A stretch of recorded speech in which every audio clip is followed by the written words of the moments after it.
Book 3. The Preconditions of Virtue. 1. Voluntary action.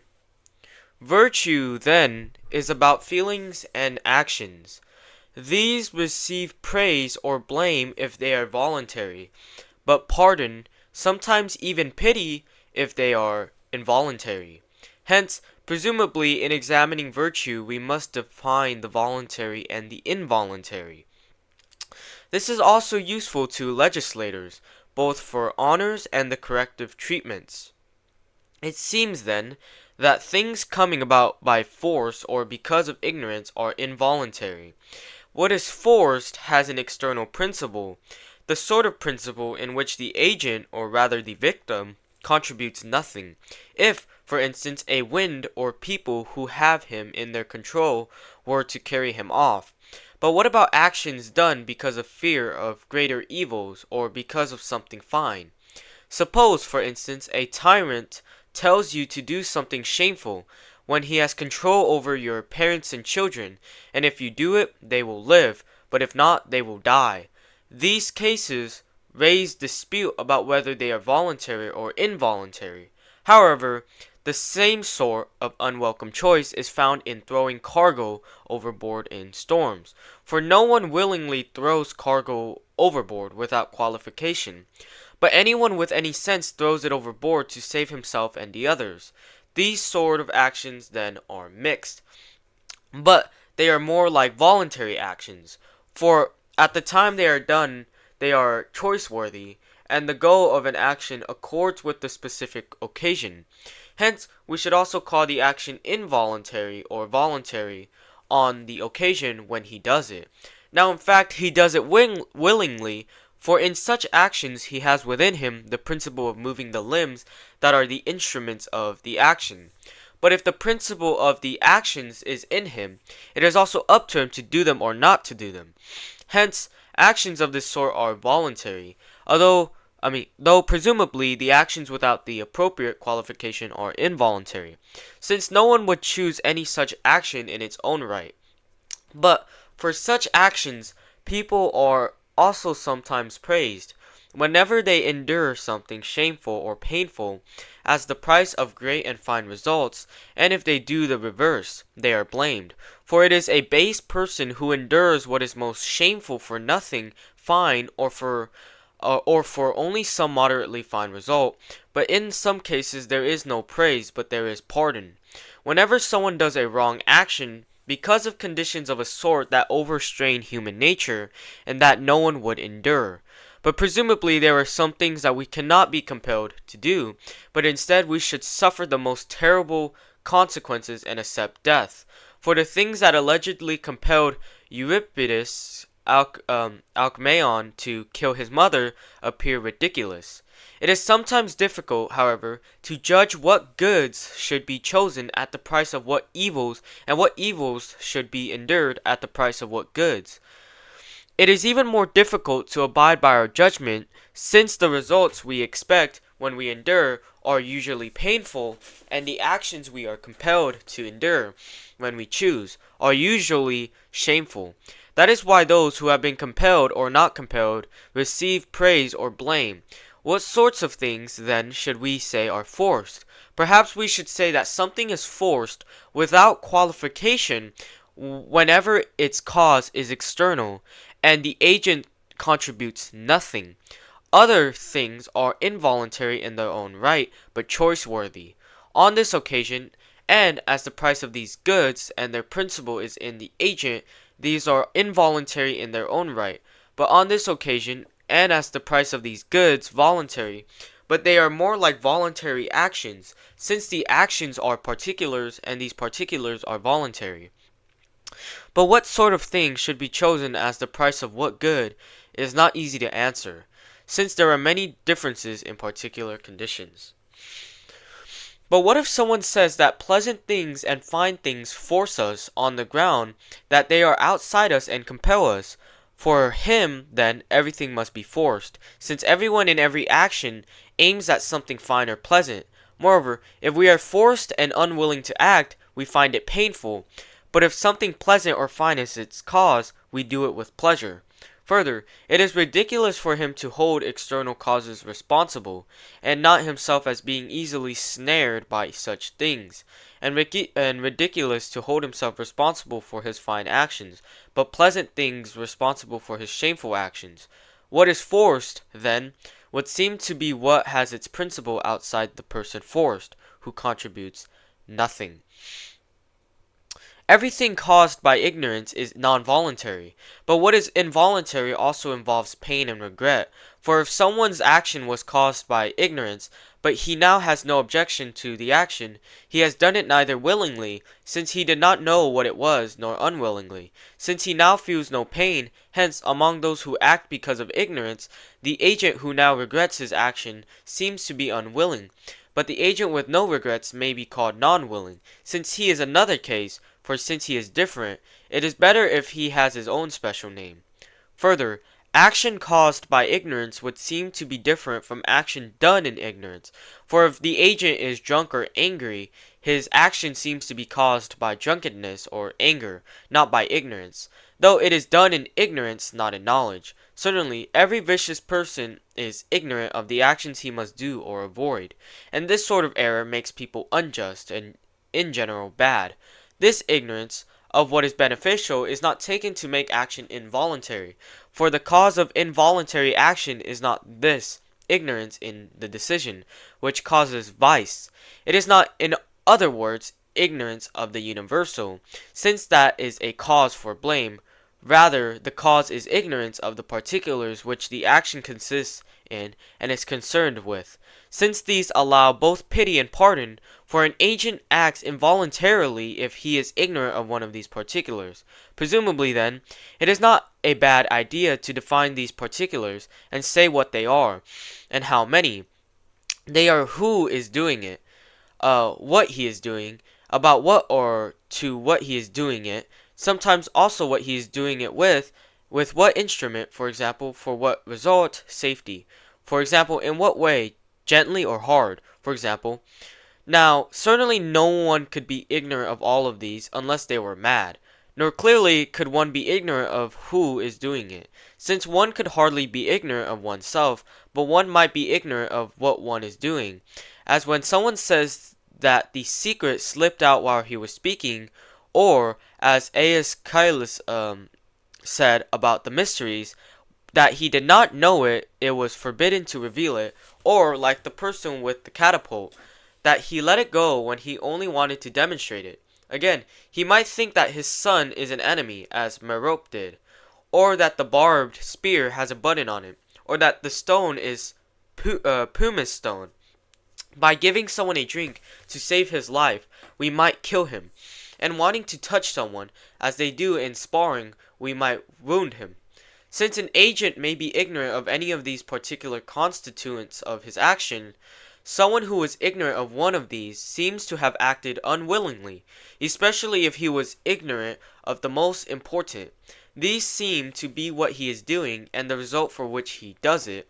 Hence the agent who acts involuntarily is the one who acts in accord with this specific sort of ignorance, who must also feel pain and regret for his action. Since involuntary action is either forced or caused by ignorance, voluntary action seems to be what has its principle in the agent himself, knowing the particulars that constitute the action. For presumably it is not right to say that action caused by spirit or appetite is involuntary. For, first of all, on this view, none of the other animals will ever act voluntarily, nor will children. Next, among all the actions caused by appetite or spirit, do we do none of them voluntarily, or do we do the fine actions voluntarily and the shameful involuntarily? Surely, the second answer is ridiculous, given that one and the same thing, that is, appetite or spirit, causes both fine and shameful actions. And presumably it is also strange to say, as the first answer implies, that things we ought to desire are involuntary. Indeed, we ought both to be angry at some things and to have appetite for some things, For health and learning, for instance, again, what is involuntary seems to be painful, whereas what accords with appetite seems to be pleasant. Moreover, how are errors in accord with spirit any less voluntary than those in accord with rational calculation? For both sorts of errors are to be avoided. Besides, non-rational feelings seem to be no less human than rational calculation, and so actions resulting from spirit or appetite are also proper to a human being. It is strange, then, to regard them as involuntary. 2. Decision. Now that we have defined the voluntary and the involuntary, the next task is to discuss decision. For decision seems to be most proper to virtue, and to distinguish characters from one another better than actions do. Decision, then, is apparently voluntary, but not the same as the voluntary, which extends more widely. For children and the other animals share in voluntary action, but not in decision, and the actions we do on the spur of the moment are said to be voluntary, but not to accord with decision. Those who say decision is appetite, or spirit, or wish, or some sort of belief would seem to be wrong, for decision is not shared with non-rational animals, but appetite and spirit are shared with them. Again, the incontinent person acts on appetite and not on decision, but the continent person does the reverse by acting on decision, not on appetite. Again, appetite is contrary to decision, but not to appetite. Besides, the object of appetite is what is pleasant or painful, whereas neither of these is the object of decision. And still less is spirit decision, for actions caused by spirit seem least of all to accord with decision. But further, it is not wish either, though it is apparently close to it. For we do not decide on impossible things, and anyone who claimed to decide on them would seem a fool. But we do wish for impossible things, for immortality, for instance, as well as possible things. Further, we wish, not only for results we can achieve, but also for results that are possible but not achievable through our own agency. Victory for some actor or athlete, for instance, but what we decide on is never anything of that sort, but what we think would come about through our own agency. Again, we wish for the end more than for the means to it, but we decide on means to the end. We wish, for instance, to be healthy, but we decide to do things that will make us healthy, and we wish to be happy and say so. But we could not appropriately say we decide to be happy, since in general the things we decide on would seem to be things that are up to us. Nor is it belief, for belief seems to be about everything, no less about things that are eternal and things that are impossible for us, than about things that are up to us. Moreover, beliefs are divided into true and false, not into good and bad. But decisions are divided into good and bad more than into true and false. Now, presumably, no one even claims that decision is the same as belief in general.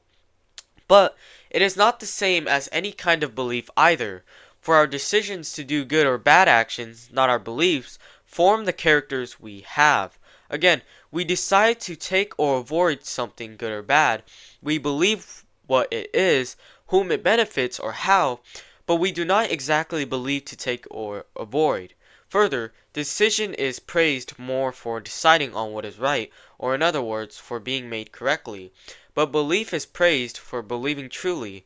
Moreover, we decide on things that we most of all know to be good, but we believe things that we do not altogether know. Again, those who make the best decisions do not seem to be the same as those with the best beliefs. On the contrary, some seem to have better beliefs, but to make the wrong decisions because of vice. We may grant that decision follows or implies belief, but that is irrelevant, since it is not the question we are asking. Our question is whether decision is the same as some sort of belief. Then what, or what sort of thing, is decision, since it is none of the things mentioned? Well, apparently it is voluntary. But not everything voluntary is decided. Then perhaps what is decided is what has been previously deliberated. For decision involves reason and thought, and even the name itself would seem to indicate that what is decided is chosen before other things. 3. Deliberation. Do we deliberate about everything, and is everything a matter for deliberation? Or is there no or is there no deliberation about some things? By a matter for deliberation, we should mean, presumably, that someone with some sense, not some fool or madman, would deliberate about it. Now, no one deliberates about eternal things, about the universe, for instance, or about the incommensurability of the sides and the diagonal, nor about things that are in movement but always come about the same way, either from necessity or by nature or by some other cause, the solstices,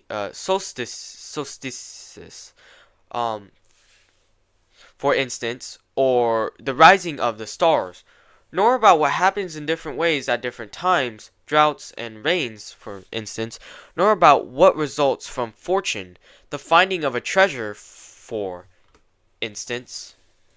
But we do not political system, for none of these results could be achieved through our agency. We deliberate about what is up to us, that is to say, about the actions we can do. And this is the remaining possibility, for causes seem to include nature, necessity, and fortune. But besides them, mind and everything operating through human agency. But we do not deliberate about all human affairs. No Spartan, for instance, deliberates about how the Scythians might have the best political system. Rather, each group of human beings deliberates about the actions that they themselves can do. There is no deliberation about the sciences that are exact and self-sufficient, as for instance about letters, since we are in no doubt about how to write them in spelling a word. Rather, we deliberate about what comes about through our agency, but comes about in different ways on different occasions. About, for instance, medicine and money-making. We deliberate about navigation more than about gymnastics, to the extent that it is less exactly worked out, and similarly with other crafts. And we deliberate about beliefs more than about sciences, since we are more in doubt about them. Deliberation is about things that happen usually, where the outcome is unclear and where it is indeterminate, and we enlist partners in deliberation on large issues when we distrust our own ability to discern. We deliberate not about ends, but about means to ends. A doctor, for instance, does not deliberate about whether to cure, or an orator about whether to persuade, or a politician about whether to produce good, order, or any other expert about the end that the science aims at. Rather, we lay down the end and then examine the ways and means to achieve it. If it appears that any of several means will reach it, we examine which of them will reach it most easily and most finely, and if only one means reaches it, we examine how that means will reach it, and how the means itself is reached until we come to the first cause, the last thing to be discovered. For a deliberator would seem to inquire and analyze in the way described, as though analyzing a diagram, for apparently all deliberation is inquiry, though not all inquiry, in mathematics for instance, is deliberation, and the last thing in the analysis would seem to be the first that comes into being. If we encounter something impossible, for instance, we need money but cannot raise it, we desist. But if the action appears possible, we undertake it. What is possible is what we could achieve through our agency. For what our friends achieve is, in a way, achieved through our agency, since the principle is in us. In crafts, we sometimes look for instruments, sometimes for the proper way to use them. So also in other cases we sometimes look for the means to the end, sometimes for the proper use of the means, or for the means to that proper use. As we have said, then, a human being would seem to be a principle of action. Deliberation is about the actions he can do, and actions are for the sake of other things. For we deliberate about means to an end, not about the end. Nor do we deliberate about particulars, about whether this is a loaf, for instance, or is cooked the right amount. For these are questions for perception, and if we keep on deliberating at each stage, we shall go on without end. What we deliberate about is the same as what we decide to do, except that by the time we decide to do it, it is definite. For what we decide to do is what we have judged to be right. As a result of deliberation, for each of us stops inquiring how to act as soon as he traces the principle to himself, and within himself to the guiding part, for this is the part that decides. This is also clear from the ancient political systems described by Homer. The kings would first decide and then announce their decision to the people. We have found that what we decide to do is whatever action among those up to us we deliberate about and consequently desire to do. Hence, also action will be deliberative desire to do an action that is up to us. For when we have judged that it is right as a result of deliberation, we desire to do it in accord with our wish. We have said in outline, then, what sorts of things decision is about, and specifically that we decide on means to ends. 4. Wish. Wish, we have said, is for the end, but some think that wish is for the good, others that it is for the apparent good. For those who say that the good is the object of wish, it follows that what someone wishes, if he chooses incorrectly, is not an object of wish at all. For if it is an object of wish, then on this view it is good. But what he wishes is in fact bad, if it turns out that way. Hence, what he wishes is not an object of wish. But for those who say the apparent good is the object of wish, it follows that nothing is by nature an object of wish. Rather, for each person, the object of wish is what seems good to him, but different things, and indeed contrary things, if it turns out that way, appear good to different people. If then these views do not satisfy us, should we say that without qualification and in reality, the object of wish is the good, but for each person it is the apparent good? For the excellent person, then, it is the object of wish in reality, but for the base person it is whatever it turns out to be that appears good to him. Similarly, in the case of bodies, really healthy things are healthy to people in good condition, while other things are healthy to sickly people, and the same is true of what is bitter, sweet, hot, heavy, and so on. For the excellent person judges each sort of thing correctly, and in each case what is true appears to him. For each state of character has its own distinctive view of fine and pleasant things. Presumably, then, the excellent person is far superior because he sees what is true in each case, being himself a sort of standard and measure. In the many, however, pleasure would seem to cause deception, since it appears good when it is not. They choose what is pleasant, therefore, because they assume it is good, and avoid pain because they assume it is evil. 5. Virtue and vice are in our power. We have found that we wish for the end and deliberate and decide on the means to it. Hence the actions concerned with these means to the end are in accord with decision and are voluntary. The activities of the virtues are concerned with these means to the end. Hence virtue is also up to us, and so also in the same way is vice. For when acting is up to us, so is not acting, and when no is up to us, so is yes. And so if acting when it is fine is up to us, not acting when it is shameful is also up to us. And if not acting when it is fine is up to us, then acting when it is shameful is also up to us. But if doing, and likewise not doing, fine or shameful actions is up to us, and if, as we saw, doing or not doing them is what it is to be a good or bad person, being decent or base is up to us.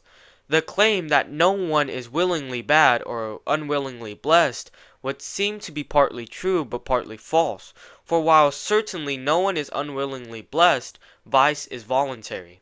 If this is not so, we must dispute what has been said, and we must deny that a human being is a principle, begetting actions as he begets children. But if what we have said appears true, and we cannot refer back to other principles apart from those that are up to us, those things that have their principle in us are themselves up to us and voluntary. there would seem to be evidence in favor of our view, not only in what each of us does as a private citizen, but also in what legislators themselves do. For they impose corrective treatments and penalties on anyone who does vicious actions, unless his action is forced or is caused by ignorance that he is not responsible for, and they honor anyone who does fine actions. In all this they assume that they will encourage the second sort of person, and restrain the first. But no one encourages us to do anything that is not up to us and voluntary. People assume it is pointless to persuade us, and sorry, people assume it is pointless to persuade us not to get hot or distressed or hungry or anything else of that sort, since persuasion will not stop it happening to us. Indeed, legislators also impose corrective treatments for the ignorance itself. If the agent seems to be responsible for the ignorance, a drunk, for instance, pays a double penalty, for the principle is in him, since he controls whether he gets drunk, and his getting drunk causes his ignorance. They also impose corrective treatment on someone who does a vicious action in ignorance of some provision of law that he is required to know and that is not hard to know. And they impose it in other cases likewise for any other ignorance that seems to be caused by the agent's inattention. They assume it is up to him not to be ignorant, since he controls whether he pays attention. But presumably he is the sort of person who is inattentive. Still, he is himself responsible for becoming the sort of person, because he has lived carelessly. Similarly, an individual is responsible for being unjust because he has cheated, and for being intemperate because he has passed his time in drinking and the like, for each type of activity produces the corresponding sort of person. This is clear from those who train for any contest or action, since they continually practice the appropriate activities. Only a totally insensible person would not know that a given type of activity is the source of the corresponding state. Hence, if someone does what he knows will make him unjust, he is willingly unjust. Further, it is unreasonable for someone doing injustice not to wish to be unjust, or for someone doing intemperate action not to wish to be intemperate, hence unjust. This does not mean, however, that if he is unjust and wishes to stop, he will thereby stop and be just. For neither does a sick person recover his health simply by wishing, and if it turned out that way, he is sick willingly. By living incontinently and disobeying the doctors at that time, then, he was free not to be sick, though no longer free once he has let himself go. Just as it was up to someone to throw a stone, since the principle was up to him, though he can no longer take it back once he has thrown it.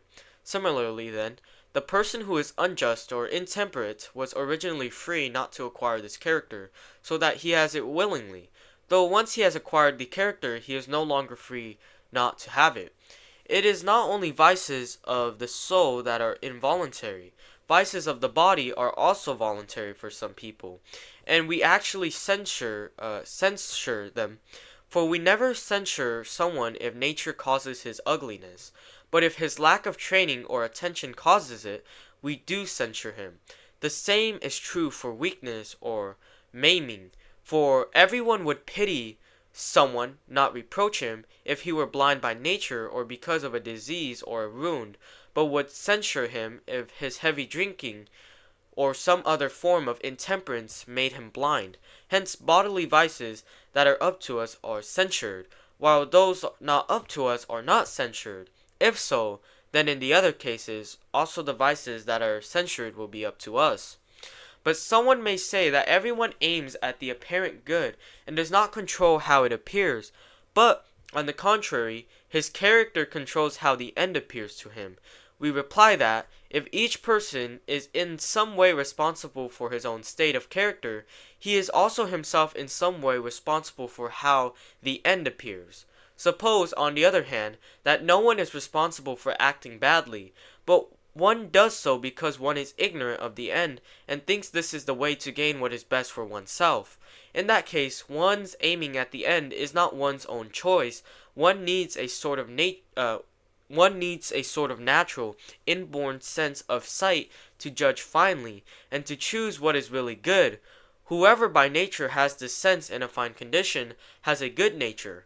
For according to this view, this sense is the greatest and finest thing, given that no one can acquire it, or learn it from another, but its natural character determines one's later condition, and when it is naturally good and fine, that is true and complete good nature. If all this is true, then surely virtue will be no more voluntary than vice. For how the end appears is laid down, by nature or in whatever way. For the good and the bad person alike, they trace all the other things back to the end in doing whatever actions they do. Let us suppose, then, that nature does not make the end appear however it appears to each person, but something also depends on him. Alternatively, let us suppose that how the end appears is natural, but virtue is voluntary because the virtuous person does the other things voluntarily. In either case, vice will be no less voluntary than virtue, for the bad person, no less than the good, is responsible for his own actions, even if not for how the end appears. Now the virtues, as we say, are voluntary, for in fact we are ourselves in a way jointly responsible for our states of character, and the sort of character we have determines the sort of end we lay down.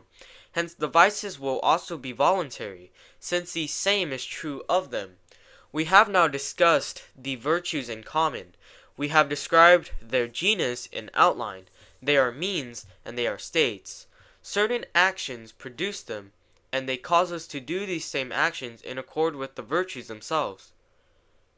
They are up to us and voluntary, and in the way that correct reason prescribes. But actions and states are not voluntary in the same way, for we are in control of actions from the beginning to the end, when we know the particulars. With states, however, we are in control of the beginning, but we do not know any more than with sickness what the cumulative effect of particular actions will be. Nonetheless, since it was up to us to exercise a capacity either this way or another way, states are voluntary. The individual virtues of character.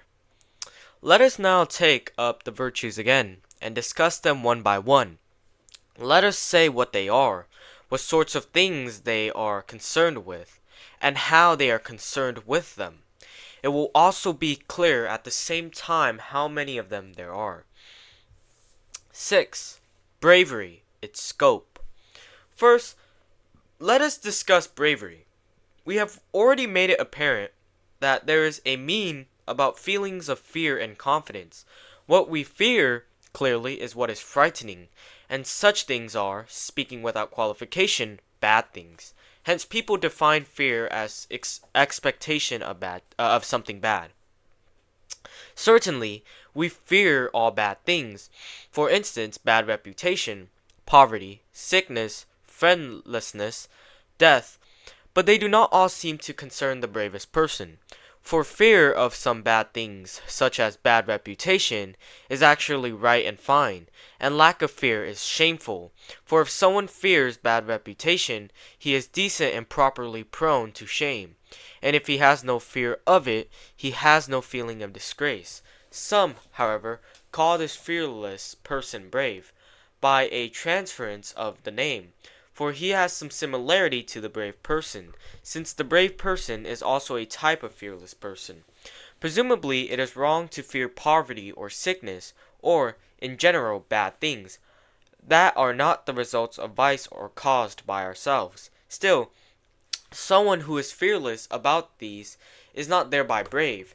He is called brave by similarity, for some people who are cowardly in the dangers of war are none the less generous, and face with confidence the danger of losing money. Again, if someone is afraid of committing wanton aggression on children or women, or of being envious, or of anything of that sort, that does not make him cowardly. And if someone is confident when he is going to be whipped for his crimes, that does not make him brave.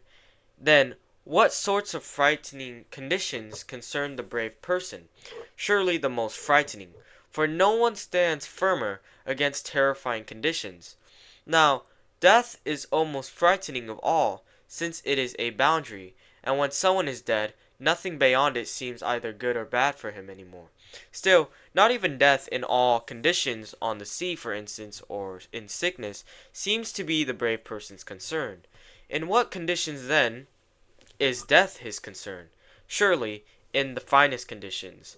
Now such deaths are those in war, since they occur in the greatest and finest danger. This judgment is endorsed by the honors given in cities and by monarchs. Hence, someone is called fully brave if he is intrepid in facing a fine death and the intermediate dangers that bring death. And this is above all true of the dangers of war. Certainly, the brave person is also intrepid on the sea and in sickness, but not in the same way as seafarers are, for he has given up hope of safety, and objects to the sort of death, with nothing fine in it, but seafarers' experience makes them hopeful. Moreover, we act like brave men on occasions, when we can use our strength or when it is fine to be killed, and neither of these is true when we perish on the sea. 7. Bravery, its characteristic outlook. Now, what is frightening is not the same for everyone.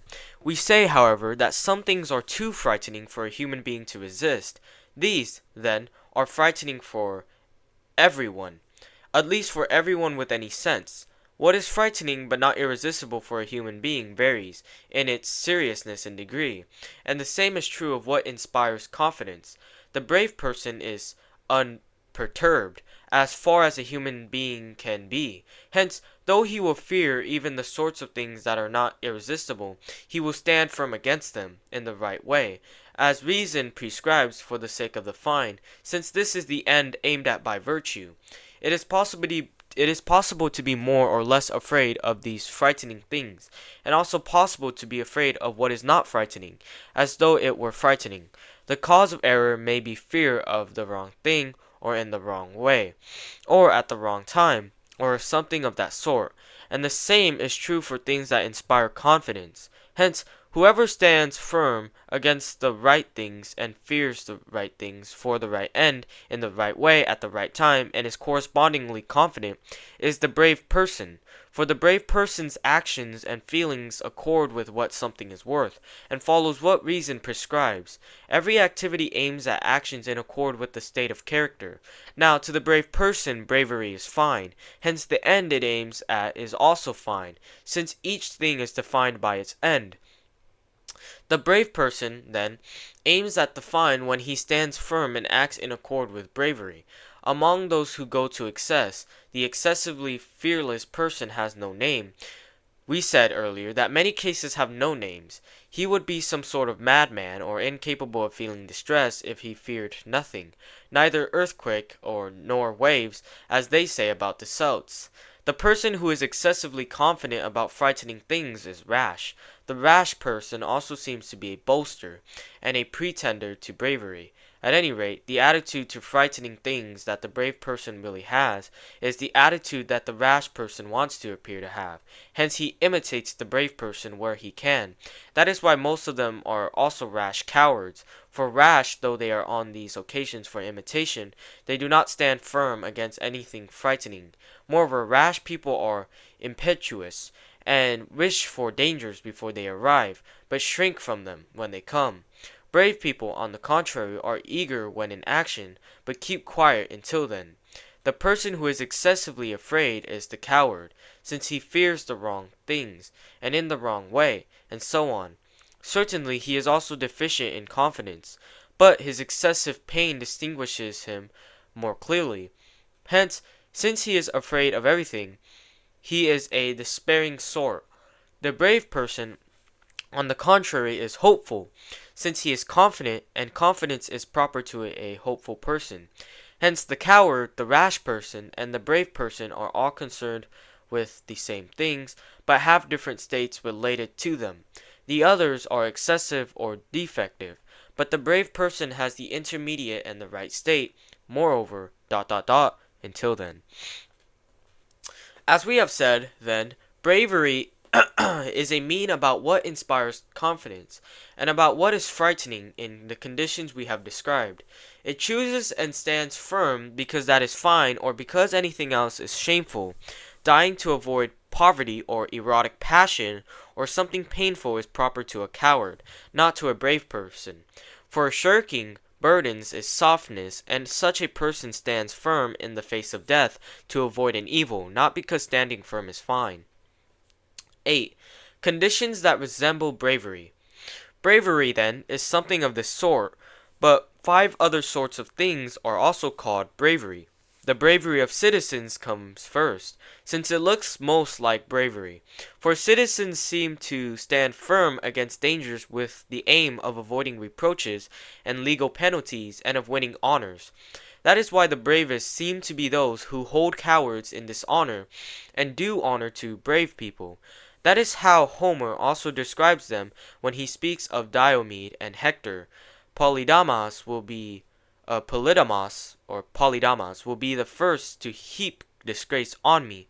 And for some time Hector, speaking among the Trojans, will say, the son of Tidus fled from me. This is most like the genuine bravery described above, because it results from a virtue, for it is caused by shame and by desire for something fine, namely honor, and by aversion from reproach, which is shameful. In this class, we might also place those who are compelled by their superiors. However, they are worse to the extent that they act because of fear, not because of shame, and to avoid pain, not disgrace, for their commanders compel them, as Hector does. If I notice anyone shrinking back from the battle, nothing will save him from being eaten by the dogs. Commanders who strike any troops who give ground, or who post them in front of ditches and such like, do the same thing, since they all compel them. The brave person, however, must be moved by the fine, not by compulsion. Experience about a given situation also seems to be bravery. That is why Socrates actually thought that bravery is scientific knowledge. Different people have this sort of apparent courage in different conditions. In wartime, professional soldiers have it, for there seem to be many groundless alarms in war, and the professionals are the most familiar with these. Hence they appear brave, since others do not know that the alarms are groundless. Moreover, their experience makes them most capable in attack and defense, since they are skilled in the use of their weapons, and have the best weapons for attack and defense. The result is that in fighting non-professionals, they are like armed troops against unarmed, or trained athletes against ordinary people. For in these contests, also the best fighters are the strongest and physically fittest, not the bravest. Professional soldiers, however, turn out to be cowards whenever the danger overstrains them, and they are inferior in numbers and equipment, for they are the first to run, but the citizen troops stand firm and get killed. This was what happened at the temple of Hermes, for the citizens find it shameful to run, and find death more choice-worthy than safety at this cost. But the professionals from the start were facing the danger on the assumption of their superiority. Once they learn their mistake, they run, since they are more afraid of being killed than of doing something shameful. That is not the brave person's character. Spirit is also counted as bravery, for those who act on spirit also seem to be brave, as beasts seem to be when they attack those who have wounded them, because brave people are also full of spirit, for spirit is most eager to run and face dangers. Hence Homer's words, put strength in his spirit, aroused strength and spirit, and his blood boiled. All these would seem to signify the arousal and the impulse of spirit.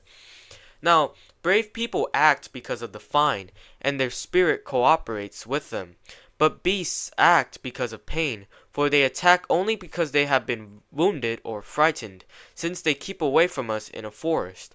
They are not brave, then, since distress in spirit drives them in an impulsive rush to meet danger, foreseeing none of the terrifying prospects. For if they were brave, hungry asses would also be brave, since they keep on feeding even if they are beaten, and adulterers also do many daring actions because of lust, the bravery, the goal.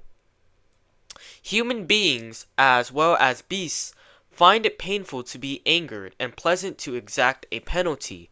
But those who fight for these reasons are not brave, though they are good fighters, for they fight because of their feelings, not because of the fine nor as reason prescribes. Still, they have something similar to bravery. The bravery caused by spirit would seem to be the most natural sort, and to be genuine bravery, once it has also required decision and the goal.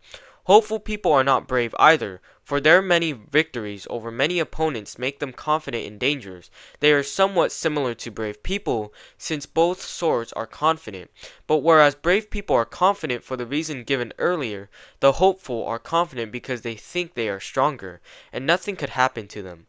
Drunks do the same sort of thing, since they become hopeful. When things turn out differently from how they expected, they run away. The brave person, on the contrary, stands firm against what is, and appears frightening to a human being. He does this because it is fine to stand firm and shameful to fail. Indeed, that is why someone who is unafraid and unperturbed in emergencies seems braver than someone who is unafraid only when he is warned in advance. For his action proceeds more from his state of character, because it proceeds less from preparation.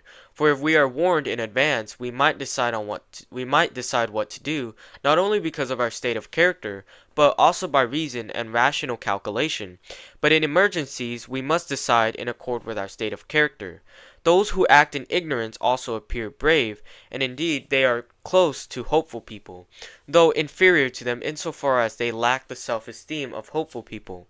That is why the hopeful stand firm for some time, whereas if ignorant people have been deceived and then realize or suspect that things are different, they run. That was what happened to the Argives when they stumbled on the Spartans and took them for Sicon, Siconians. Sicyonians, sorry. We have described, then, the character of brave people and of those who seem to be brave. 9. Feelings proper to bravery.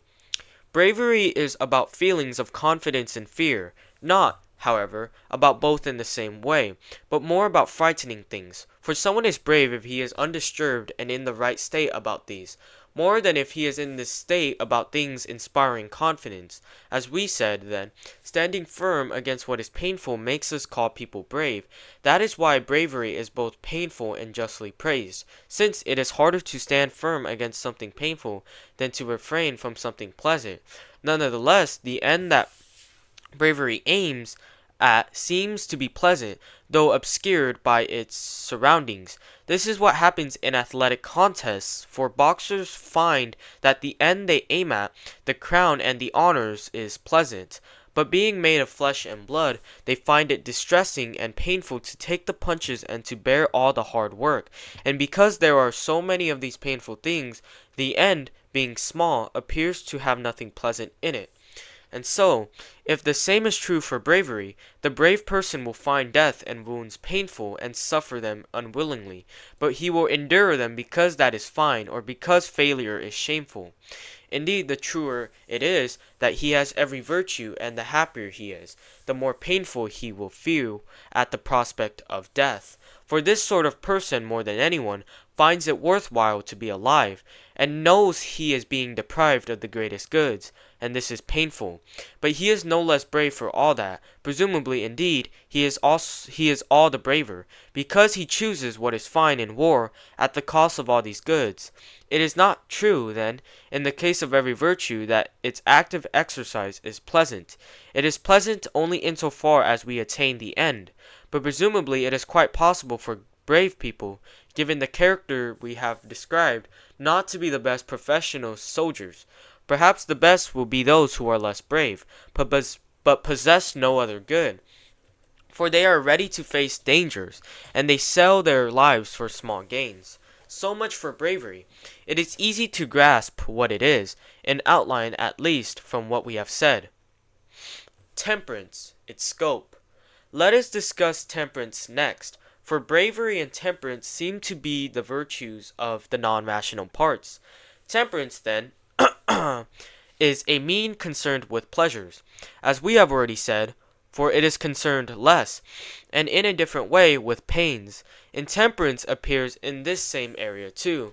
Let us, then, now distinguish the specific pleasures that concern them. First, let us distinguish pleasures of the soul from those of the body, love of honor and of learning, for instance, are among the pleasures of the soul, for though a lover of one of these enjoys it, only his thought, not his body, is at all affected. Those concerned with such pleasures are called neither temperate nor intemperate. The same applies to those concerned with any of the other non-bodily pleasures. For lovers of tales, storytellers, those who waste their days on trivialities, are called babblers, but not intemperate. Nor do we call people intemperate if they feel pain over money or friends. Temperance, then, will be about bodily pleasures, but not even about all of these. For those who find enjoyment in objects of sight, such as colors, shapes, a painting, are called neither temperate nor intemperate, even though it would also seem possible to enjoy these either rightly or excessively and deficiently. The same is true for hearing. No one is ever called intemperate for excessive enjoyment of songs or play acting, or temperate for the right enjoyment of them. Nor is this said about someone enjoying smells, except coincidentally. For someone is called intemperate not for enjoying the smell of apples or roses or incense, but rather for enjoying the smell of perfumes or cooked delicacies. For these are the smells an intemperate person enjoys because they remind him of the objects of his appetite. And we can see that others also enjoy the smells of food if they are hungry. It is the enjoyment of the things that he is reminded of by these smells that is proper to an intemperate person, since these are the objects of his appetite. Nor do other animals find pleasures from these senses, except coincidentally. What a hound enjoys, for instance, is not the smell of a hare, but eating it, but the hare's smell made the hound perceive it. And what a lion enjoys is not the sound of the ox, but eating it. But since the ox's sound made the lion perceive that it was near, the lion appears to enjoy the sound. Similarly, what pleases him is not the sight of a deer or a wild goat, but the prospect of food. The pleasures that concern temperance and intemperance are those that are shared with the other animals, and so appear slavish and bestial.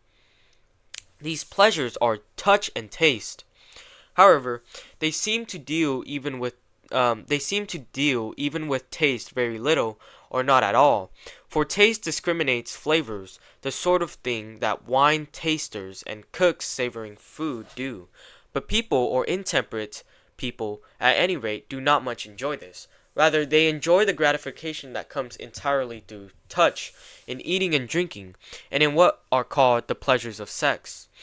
That is why a glutton actually prayed for his throat to become longer than a crane's, showing that he took pleasure in the touching. And so the sense that concerns intemperance is the most widely shared, and seems justifiably open to reproach, since we have it insofar as we are animals, not insofar as we are human beings. To enjoy these things, then, and to like them most of all, is bestial. For indeed the most civilized of the pleasures coming through touch, such as those produced by rubbing and warming in gymnasia, are excluded from intemperance, since the touching that is proper to the intemperate person concerns only some parts of the body, not all of it. 11. Temperance, its outlook. Some appetites seem to be shared by everyone, while others seem to be additions that are distinctive of different people. The appetite for nourishment, for instance, is natural, since everyone who lacks nourishment, dry or liquid, has an appetite for it, sometimes for both, and, as Homer says, the young in their prime all have an appetite for sex. Not everyone, however, has an appetite for a specific sort of food or drink or sex, or for the same things. That is why an appetite of this type seems to be distinctive of each of us. Still, this also includes a natural element, since different sorts of people find different sorts of things pleasanter, and there are some things that are pleasanter for everyone than things chosen at random would be. In natural appetites, few people are in error, and only in one direction, towards excess. Eating indiscriminately or drinking until we are too full is exceeding the quantity that accords with nature. For the object of natural appetite is the filling of a lack. That is why these people are called gluttons, showing that they glut their bellies past what is right. That is how especially slavish people turn out. With the pleasures that are distinctive of different people, many make errors and in many ways. For people are called lovers of something if they enjoy the wrong things, or if they enjoy something in the wrong way. And in all these ways, intemperate people go to excess. For some of the things they enjoy are hateful, and hence wrong. Distinctive pleasures that it is right to enjoy they enjoy more than is right, and more than most people enjoy them. Clearly, then, with pleasures excess is intemperance, and is blameworthy. With pains, however, we are not called temperate, as we are called brave, for standing firm against them, or intemperate for not standing firm. Rather, someone is intemperate because he feels more pain than is right at failing to get pleasant things, and even this pain is produced by the pleasure he takes in them. And someone is temperate because he does not feel pain at the absence of what is pleasant or at refraining from it. The intemperate person, then, has an appetite for all pleasant things, or rather for the pleasantest of them, and his appetite leads him to choose these at the cost of the other things. That is why he also feels pain both when he fails to get something and when he has an appetite for it. Since appetite involves pain, it would seem absurd, however, to suffer pain because of pleasure. People who are deficient in pleasures and enjoy them less than is right are not found very much, for that sort of insensibility is not human. Indeed, even the other animals discriminate among foods, enjoying some but not others. If someone finds nothing pleasant or preferable to anything else, he is far from being human. The reason he has no name is that he has not found much.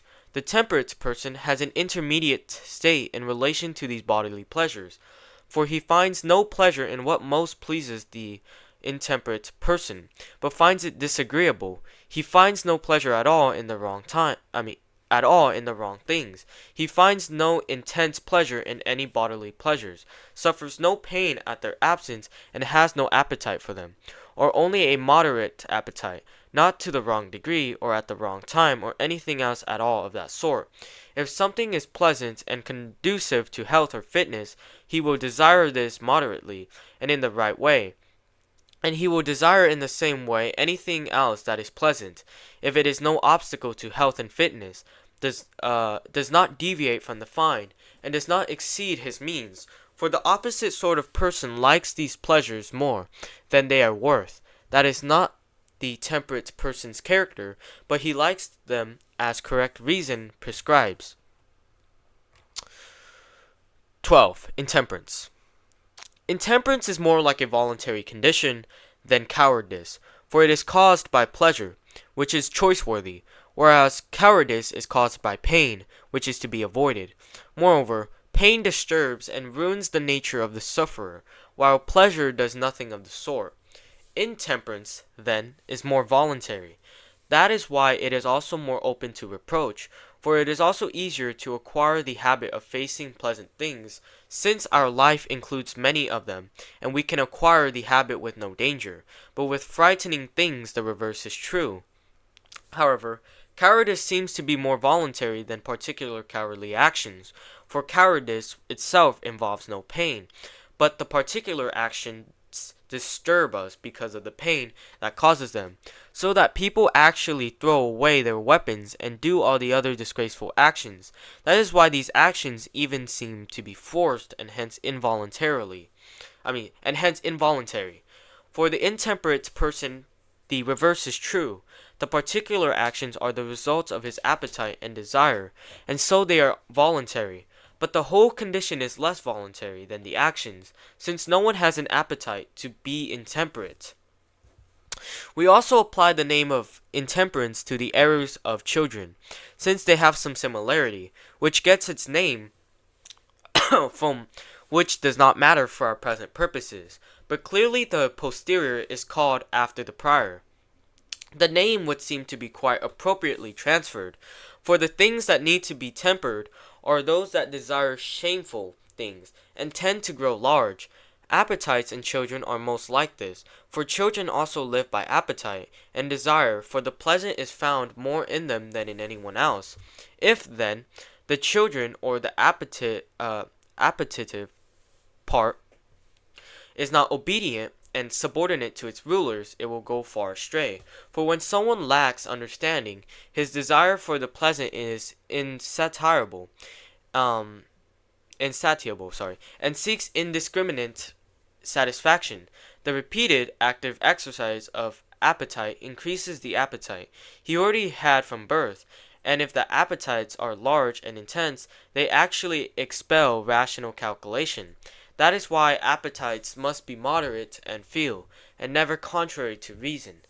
This is the condition we call obedient and temperate, and just as the child's life must follow the instructions of his guide, so too the appetitive part must follow reason. Hence the temperate person's appetitive part must agree with reason, for both his appetitive part and his reason aim at the fine, and the temperate person's appetites are for the right things in the right ways at the right times, which is just what reason also prescribes. So much then for temperance. That is the end of Book 3.